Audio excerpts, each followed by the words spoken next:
right, we'll go ahead and get started. Good evening. My name is Leticia Preciado, and I'm the Parent Engagement Coordinator here at Pittsburgh Unified School District.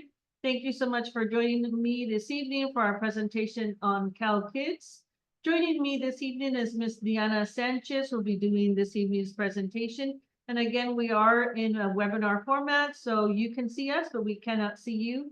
At the end of this evening's presentation, if you have any questions, we'll take a moment at the end to answer your questions. Throughout the presentation, if you have any questions, please feel free to place them in the Q&A, and you can also place any additional comments in the chat. If you just joined us and have not yet signed in, if you could please take a moment to sign in using the link that's in the chat, and I'll place it there again right now. All right, and thank you everyone again for joining us, and help me in giving Ms. Diana Sanchez a warm welcome. Welcome, Diana. Thank you, Leticia. Hello, everyone. Thank you for joining. My name is Diana Sanchez. I am an outreach specialist with the California State Treasurer's Office, working with the programs of CalKids and ScholarShare 529. Today, we're going to be going over introducing CalKids, and then we'll also determine eligibility. We're going to go over the newborn program and the student program, and then how do you request a distribution from the CalKids accounts, how you open and link a ScholarShare 529 account and why that's important, some resources that are available to you, and then at the end, I'm going to be going over some frequently asked questions, and then we should have hopefully some time at the end to answer any of your questions. So introducing CalKids. So what we know about CalKids is our college savings accounts is that children who have a college savings account are 3 times more likely to attend college and 4 times more likely to graduate from college if they have some type of college savings accounts available for them.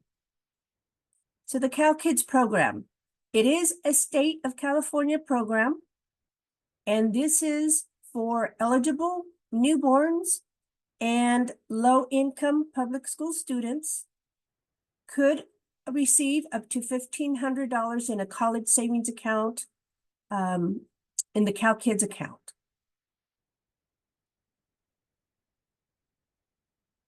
So the cycle of a CalKids account. So first, we need to determine eligibility.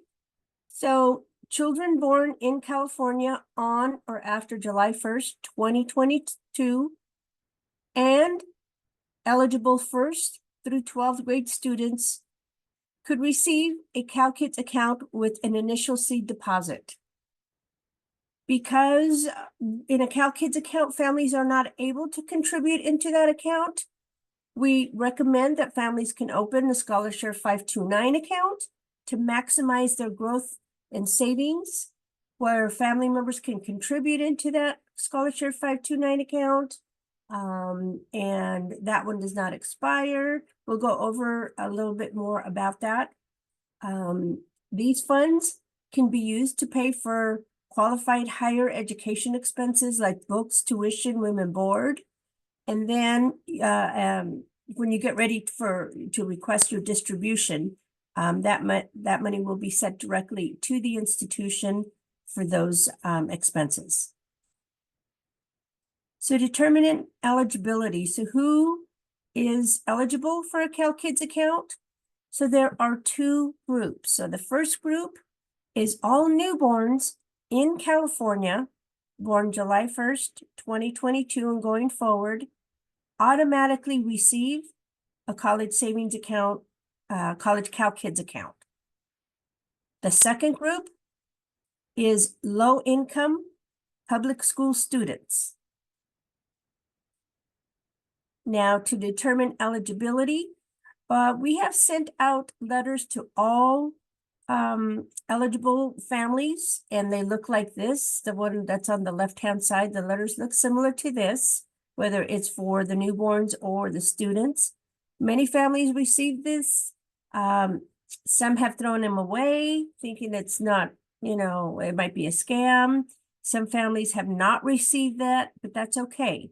On this letter, there's a CalKids code that you can use to determine eligibility, or for newborns, you would need your birth certificate registration number that's on your birth certificate.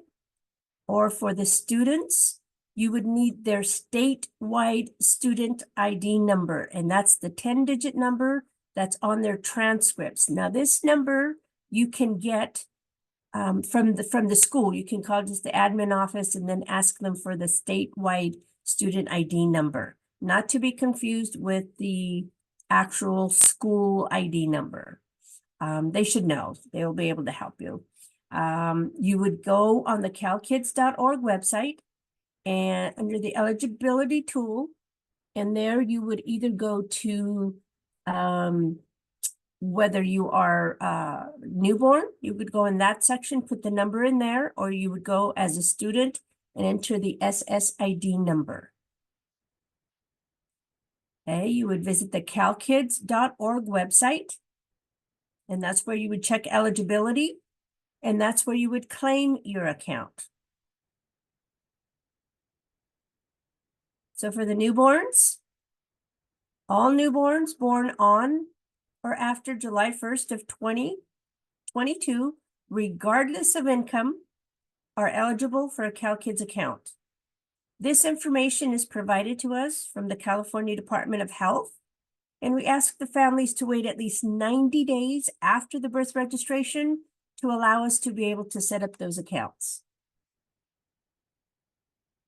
Now, what is awarded for these accounts? So again, children born July 1st, 2022 through June 30th of 2023 received a $25 college savings account.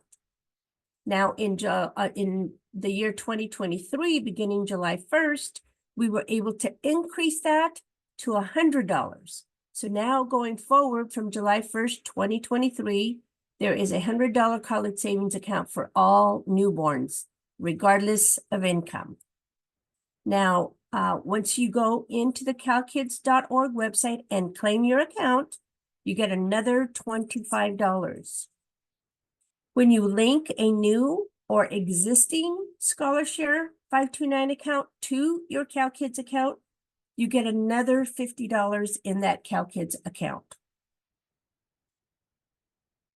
So to claim a newborn account, again, you could either use this letter that you received and use that CalKids code on the bottom, or you can use your local registration number, which is on the birth certificate.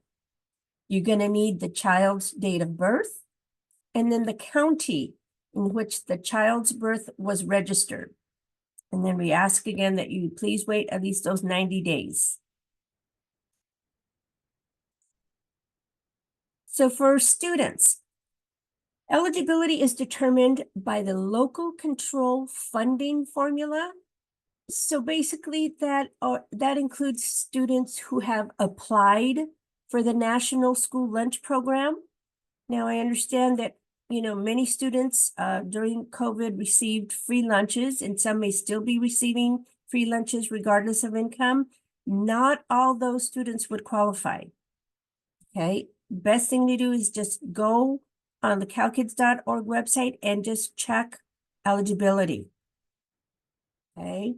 Families who have submitted an alternative household income form, students who participate in CalFresh, CalWorks, the food distribution program on Indian reservations, or Medi-Cal, or an English learner status, migratory, homeless, and foster students.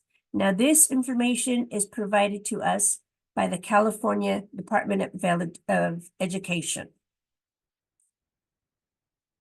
So the timeline for the students in the first academic school year of 2021 through 2022, we tried to capture all eligible first through 12th grade students in public schools that were eligible and that were enrolled on fall academic census day, which is October 6, 2021. Now, the second year and going forward, which began the year 2022 and 2023, all eligible first graders would receive a college savings account. Again, those are students that are enrolled by the first week in October, I believe is that academic census day, and who fall under the local control funding formula. And then if you're not sure, again, I just strongly recommend you check eligibility, whether you think you're eligible or not. That's the best way, to determine whether you have one. So the awards for the low-income public school students is they would receive an initial deposit of $500. Now, if this child or the student is identified as a foster youth, they get another $500. And if they're identified as unhoused or homeless, they get an additional $500. That's up to $1,500 in a CalKids account. So what do you need to claim a student account? You could check this letter, the CalKids code on this letter that many have received, or you can contact your school for your statewide student identifier number, SSID number. You're going to need the student's date of birth, and then the county where the student was enrolled on fall academic census day. So for the first year, the first through 12th graders, that would have been October 6th, 2021. And then for the academic school year of 2022 and 23, that would have been October 5th of 2022. And going forward, it would be that first week in October. So requesting a distribution, the student must be at least 17 years of age before requesting the distribution sent to, their eligible institution. The funds must be used by age 26 or the student will lose that account. That money will go back into the state funds for other students. So, they have between the age 17 and 26 to use that money. It could be used at any accredited institution in the nation that accepts federal financial aid, 2-year, 4-year technical, vocational, trade schools. And the student must be enrolled in that institution prior to requesting a distribution, or the funds will be sent back from the school. You would go on the calkids.org portal where you can see where your money is. There's a button on there that says distribution. You would click on that, fill out the information about the school, where you want it to be sent, how much. And we do not ask for a social security number or taxpayer ID. The funds can be used for books, tuition, room and board. The check will be mailed directly to the institution, and it should be treated as a scholarship. So we ask that the students contact the financial aid office to just determine where that money is going to be going to. So qualified expenses include tuition, room and board, supplies, computer, internet, whatever's required of that class. So what is a Scholarship 529 account? It's an account that allows investments in different portfolios.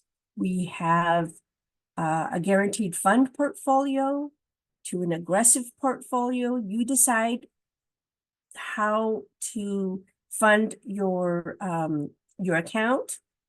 Earnings grow tax-free as long as the funds are used to pay for qualified higher education. The money that goes in, your contributions are after tax, but once you get ready to take that money out, you don't pay any taxes on the earnings. These funds can be used for books, tuition, room and board, same as with CalKids. And it could be used at any accredited institution in the nation that accepts federal financial aid. Now, with the scholarship, with that 529 account, anyone who is a U.S. citizen or resident and has to be at least 18 years old to open a scholarship, a 529 account or a scholarship 529 account, and you must have a valid Social Security number or taxpayer ID number.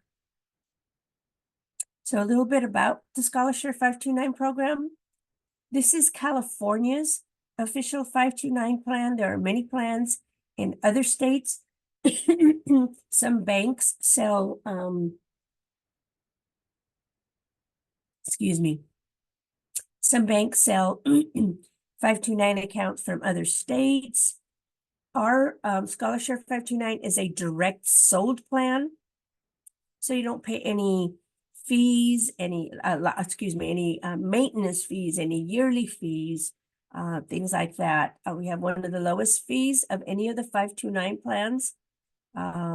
We have been in business for more than 20 years with over $13 billion in assets. The 529 account is overseen by the Scholarshare Investment Board, which is chaired by the California State Treasurer's Office. So how a Scholarshare 529 works is you can open an account online for as little as $1. You decide how much money you want to contribute, when you want to contribute. There's no restrictions on or minimum time that you have to keep depositing. It's your account, you decide. You can change investments twice a year. Any earnings grow tax deferred as long as the funds are used to pay for higher education expenses. And it could be used at any accredited institution in the nation that accepts federal financial aid. So when you link a Scholarshare 529 account with a CalKids account, you're able to see both accounts on one screen. You cannot transfer funds between a CalKids account or a Scholarshare 529 account. But you can contribute into the 529 accounts. So here are some resources available to you. You can go on the calkids.org website. That's where you can determine eligibility. There are YouTube videos, flyers available, social media information on there to help you learn a little bit more about the about the CalKids program. There's also the Scholarship 529 website that also has YouTube videos and information. There's also webinars twice a month that you can join as well. We have a call center if you want to speak to a live person, or there's a contact us tab on the websites that you can click on and do it online. Our partner resources, we also offer presentations if you belong to like a PTA or you have a nonprofit organization, anyone you feel that might benefit from a CalKids presentation. We can do a Zoom presentation similar to this. We could also do Train the Trainer, where we could train you and your staff. There's also online toolkit available where there's flyers and newsletter content for you to use to help us spread this word out. So some frequently asked questions. How can I quickly determine eligibility? You would go to the calkids.org website. You would confirm that you're on the eligibility homepage and either go to the newborn section if you're looking for your newborn's account, or you would go to the student section where you would enter the statewide student ID number. And then you enter that information, you would click enter. And if they're eligible, it would say, congratulations, you have an account. And then it would, then you would go register at that time or claim your account, I should say. Will CalKids funds impact my ability to receive financial aid?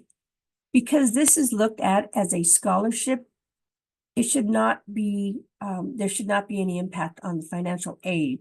But we also ask that you contact your financial aid office to discuss, to make sure that these funds are being processed as scholarships.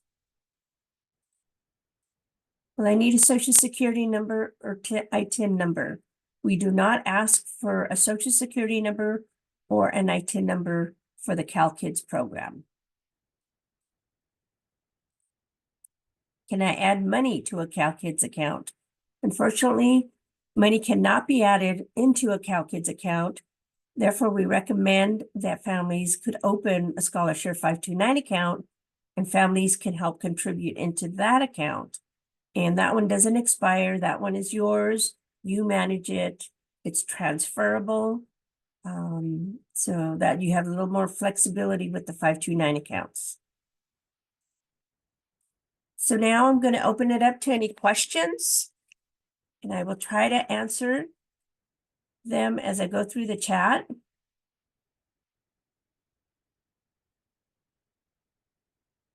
Leticia, I don't think they have access to unmute themselves, correct? No. Okay. So there are two questions in the Q&A. One is, can the funds be transferred to already made accounts for college bank accounts? The CalKids, or neither one of them can, unfortunately. Yeah, they would, a 529 account can be transferred into another 529 account, but funds in a CalKids account cannot be transferred at all. And then there's another question. How do I know if my child was enrolled on fall academic census day? You could contact the school that they were enrolled in. We don't have student information. Again, that is provided to us. The SSID numbers are provided to us by the Department of Education. For privacy purposes, we cannot check that as individuals. It's here's one. My child is in K1 this year, not eligible yet. No, it would be great at first grade. And then for the first graders, we would ask that you wait at least when they get closer to the end of their first grade to check eligibility, because that does take a little time for us to get the information from the Department of Education before we can open those first grade accounts.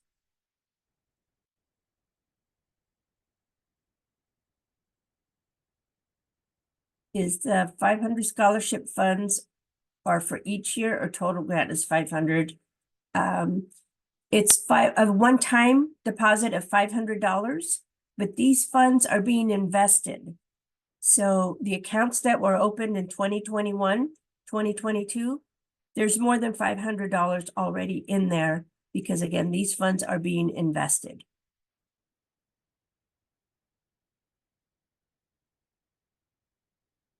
So for low-income students, do they have to be born in California as well? Like the way the newborns must be? They have to be enrolled on fall academic census day and be eligible under the local control funding formula, which is like the CalWorks, CalFresh. So they do not have to be born in California. To use the funds, they must live in California at least 12 months prior to using the money for the institution, but they do not have to be born here for the students. The newborns, yeah, of course, they have to be born here, but.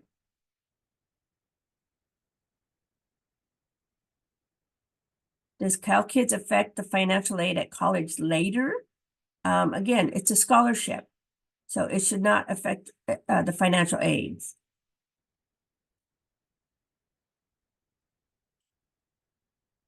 If I came from a different district, will it transfer to the new one? The account is if you were eligible in the first district, then the account's already there. It's not district-wide, it's a state program. So yes, it should still be there for you.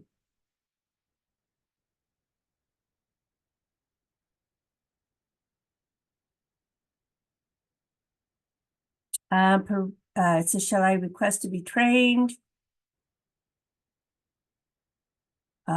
You can contact me and we can talk about doing a train the trainer. Let me get my contact information out there. There's my email address. Feel free to reach out to me. I will also put it in the chat.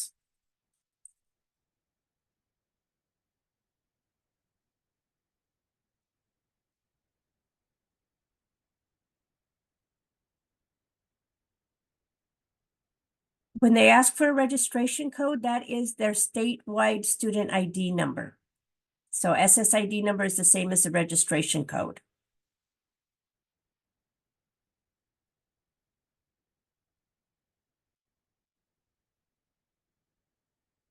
Okay. There is a question in the Q&A, who will be our point of contact at Pittsburgh High School to obtain the SSID? You can talk to either of our parent and family liaisons, either Maria Espinosa or Tanika Porter Vaughn, or anyone at the front office should also be able to help you as well.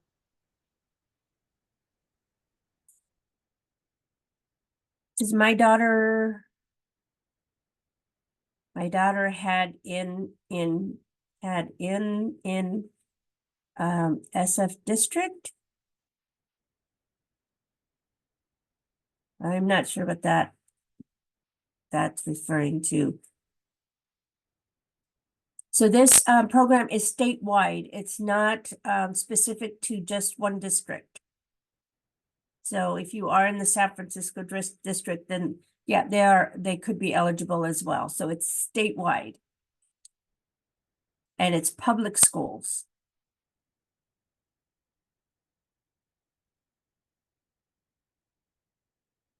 Okay. I don't see any other questions. We'll wait a few. Did I miss anything, Leticia? No, I think you answered them all. And then I just placed a link where you can find more information on CalKids online as well.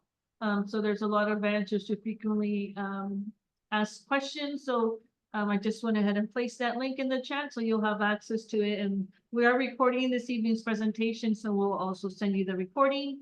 So if there's any information you wanted from tonight's presentation, you'll have access to it as well.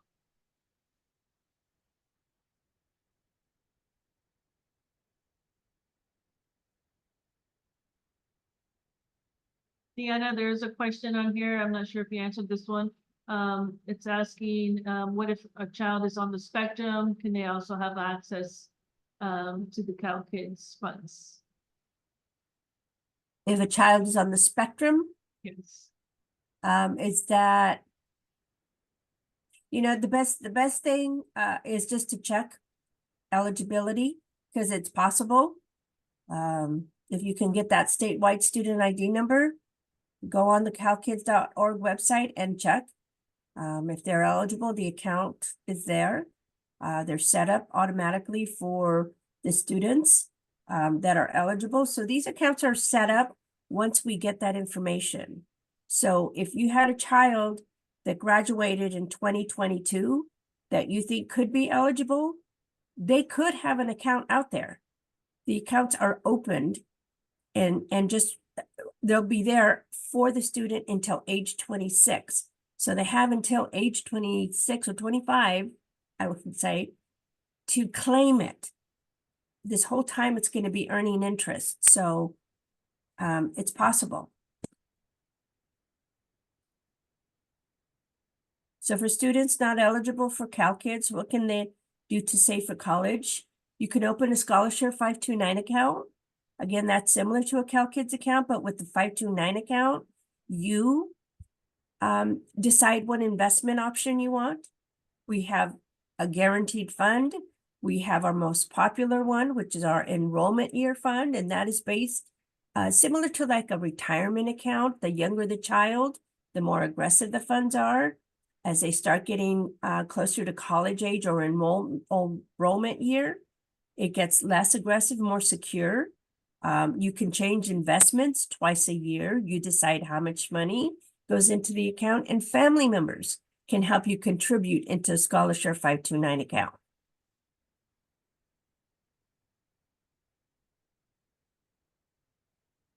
Okay, so here's someone who indicated that they were able to get their state ID number off of the state test. So if you have access to that state test, that number would be on there. Their statewide student ID number would be there. Now, curious, were you able to open an account? I'm assuming if you got your registration number that you were, so.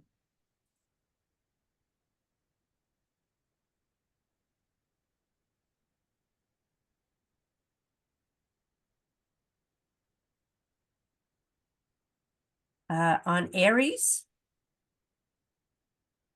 Okay, so I see that this person was able to open their account today for 2 kids.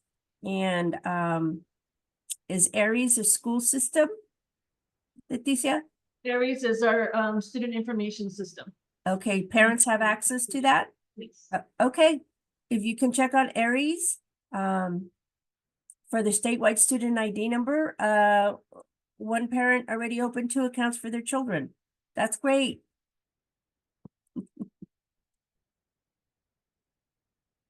So a 529 account, I'm going to give you the website here. You open the Scholarshare 529 account online. It is not a bank. It is through the state of California State Treasurer's Office. It is administered through the Scholarshare Investment Board.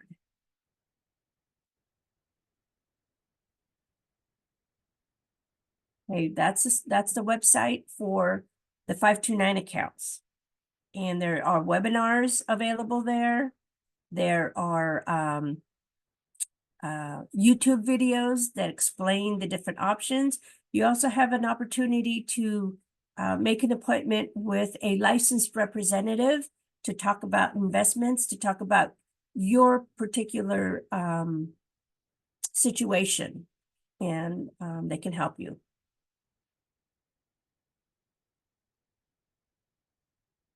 Okay, Scholarshare website I just put in the chat, scholarshare529.com. CalKids is calkids.org.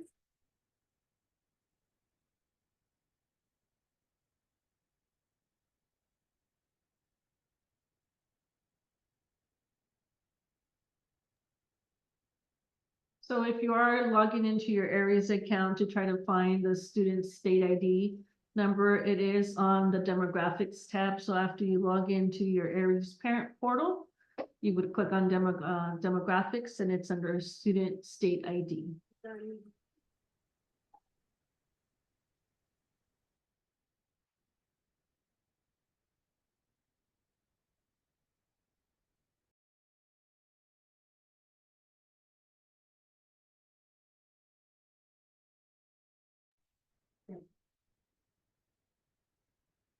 Right, Deanna, do you see any additional questions? I don't see any others. We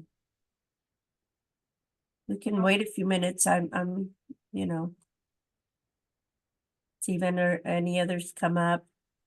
Here we go. If the parents move to a different state with the student later, can the funds be used in a different state? Unfortunately, the student would have to be a resident of California 12 months prior to using that money. So if you move out of state, then you won't be able to use the funds.